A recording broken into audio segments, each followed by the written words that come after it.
little buddy, my best friend, my brother. Here's Steve-O. I'll forever remember you, love you, and miss you. Jenny, I'm sorry for your loss. Thank you. He was a wonderful man, funny man. I mean, I could go on and on and on. But we all know we definitely lost a great man. We'll all get through this one way or the other.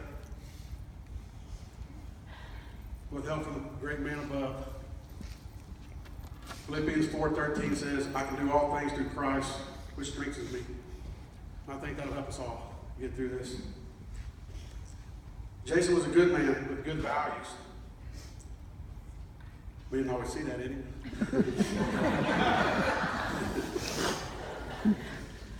Matthew 6:21 says, where your treasures is, your heart will also be.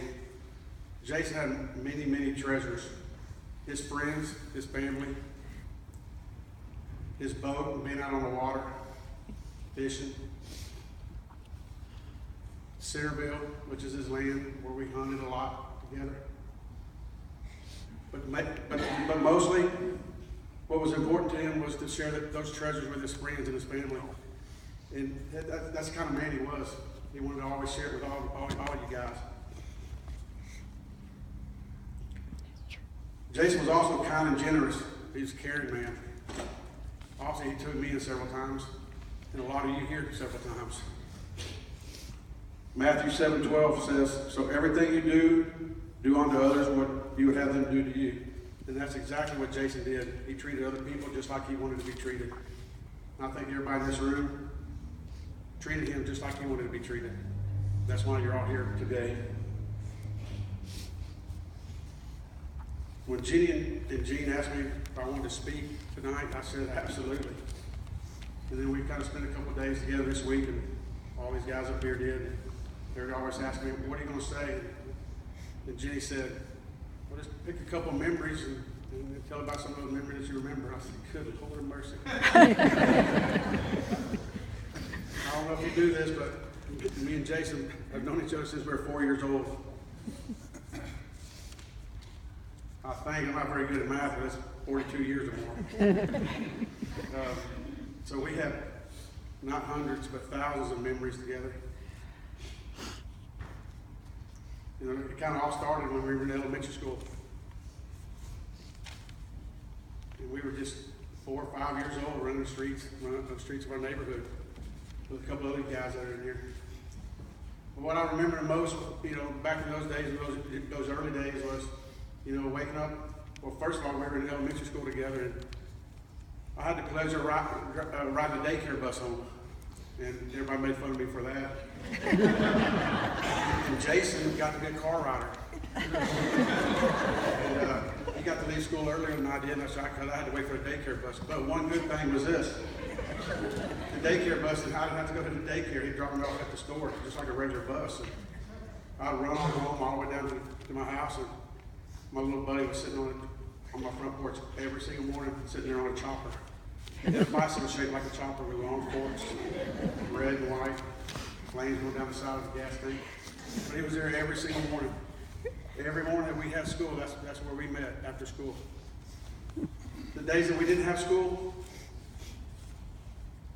I can remember waking up in the morning, putting my clothes on as fast as I could, and get out that back door. And the reason why I went out the back door was it was a shortcut to his house. I had to jump over several fences.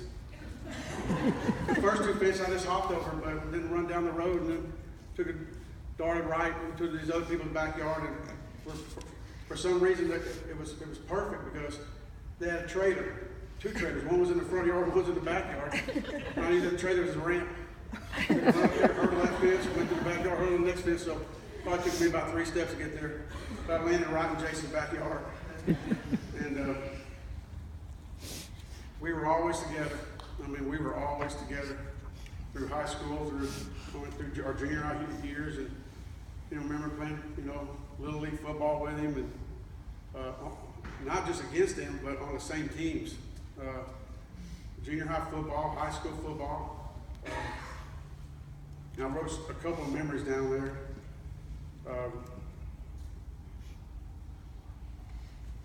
Yeah, I remember that one. he was saying Charles Arbuckle. You know, that's one of our, if y'all can, some of you guys know who Charles Arbuckle is, some of you high school football players know. He actually played for Willow Ridge, and Willow Ridge was ranked #1 team in the state of Texas, and we were ranked probably 5,000.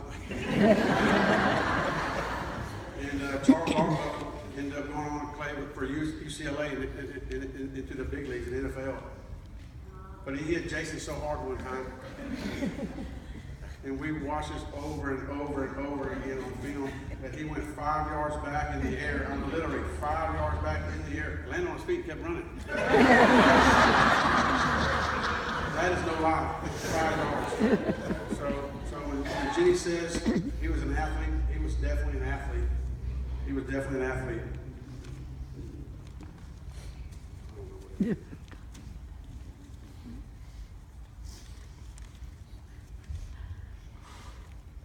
Another thing I wrote down was a good memory, and a lot of it has to do with sports because we competed against each other all the time, you know, being friends, and it was a friendly competitiveness, but we were known as the sophomore trio. And some of these guys are in here right now, they were seniors when we were actually sophomores, and we got to play football together on a varsity team, and it was homecoming, and for some reason, I have no idea, but when I was watching the film of it, I ended up being a quarterback, and actually threw a touchdown pass to Clint, and Jason blocked a punt, and I picked up recovery for a touchdown. And Jason was so mad at me because my name was in the paper. That's about right. That little farm was competitive, and so was I. We competed against each other all the time. And one of the other ones I remember is we were so competitive. We were with Sean Huffman one night going out, and we stopped at the 7-Eleven. It was probably midnight or so. We stopped at the 7-Eleven over there by Alvin Junior High. We got out and come back in. Sean's pumping gas, but I said, I got shotgun. He goes, no, I did. I said, no, I did. So we ended up fighting over it. It was a pretty good fight, you know. A lot of fists were thrown. I don't know how many connected, but a lot of fists were thrown, and I had a little blood coming out of my nose. He had a, swollen eye, and we got back in the car. Of course, I said shotgun. And for 25, 30 years after that, or 40 years after that, or however long it was, we still fought over that. We got sitting in the front seat. But I remember pulling into our neighborhood that night. We didn't say a word to each other all the way home. We pulled in the neighborhood, he put his arm behind me, he goes, hey, you want to spend the night with me? So absolutely. So I remember Graham was sleeping. We snuck in the house because we were a little bit late. We snuck in the house and we went into the bathroom, and Jason had a little bit of a swollen eye, and by now my nose stopped bleeding, and I was telling him I won the fight. Anyway, we almost started shoving and pushing each other in the bathroom there, and Graham gets up and says, you boys be quiet in there. And so that was one of my, we fought all the time, believe me. Not a fist fight, but argument and being competitive, so it was all in fun. Fishing trips with Jason were thousands, and a lot of these guys that are up here with me we spent many hours on the water. And Jason spent about half that time fighting stingrays. So he thought. He would hook a rock on the bottom of the ocean and think it was a stingray, and he'd fight for an hour and a half. He says, well, I want to get him up, and finally his line breaks. Or Steve would cut it. That's the kind of guy he was. When he thought he had a fish, he was going to keep fighting until he got it in. He did actually catch a lot of big fish, and some of the pictures that you'll see later, you'll understand what kind of a fisherman he was, and he loved being out on the water. Caught many big fish. I don't know if I really want to tell this story, but there's only one time me and Jason broke the law.